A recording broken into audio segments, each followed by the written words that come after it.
You called yourself a Nazi, a fascist, and a General Franco supporter. Well, yeah, I am a General Franco supporter. He was awesome. He was so super cool, quite frankly. Mehdi, lovely to meet you. So I would say that with Trump being anti-Constitution, I don't really care, to be quite frankly. Okay. Because in regards to the Constitution is a document that should seek to serve us. Yes. And when it fails to seek to serve us, that can be amended. Laws can be changed. And quite frankly, the fact is, we're defending things in this country that shouldn't be defended. The First Amendment should not defend pornography and making children and women be victimized.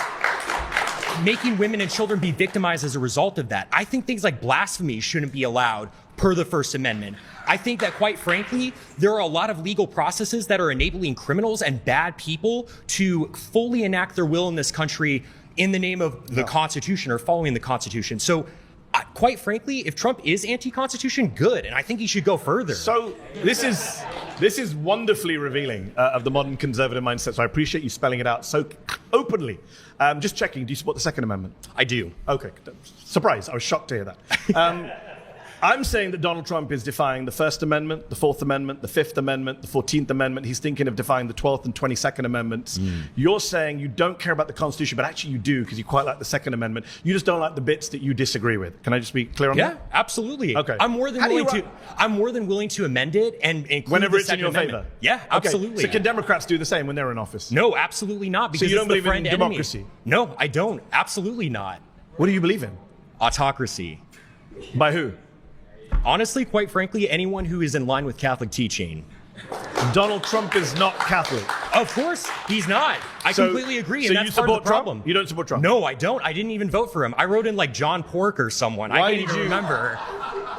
Why did you vote if you don't believe in democracy and you want autocracy? Well, because quite frankly, I voted. I kind of voted just to. I came with this argument, but I'm bored of my own argument. I'm much more interested in this. So yeah, absolutely. How do we get to an autocracy?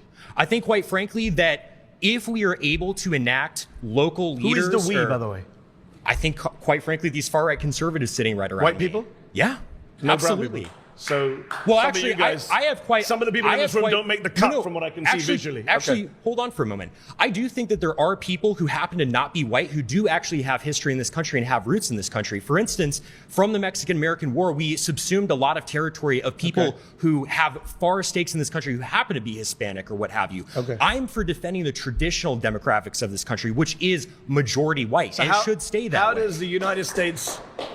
I mean, we've gone so off topic, but how does the United States... Clearly you're not. During the pre-war period, prior to World War II, it was only those parties that properly enacted the people's will. That's why they won. The conservatives were fat cats, they were aristocrats, they didn't care. Are you in favor of killing people who aren't like you?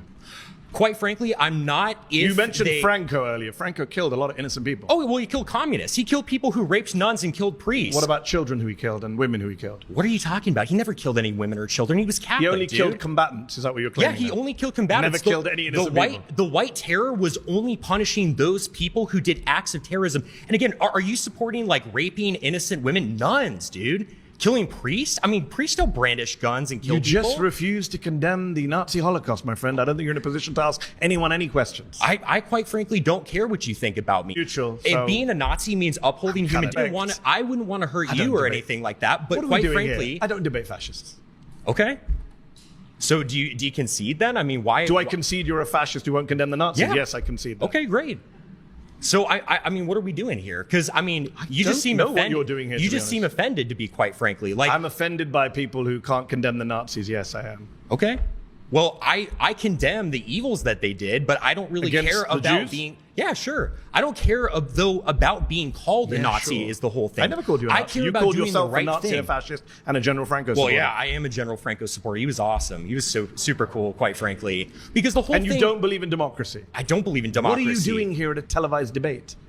This is democracy. Don't want to debate and disagree. Because it is the means to support an end. The reason we have free speech now is because we want to be openly talking about our opinions so we can get the state that we want. But it doesn't mean upholding free speech after we win.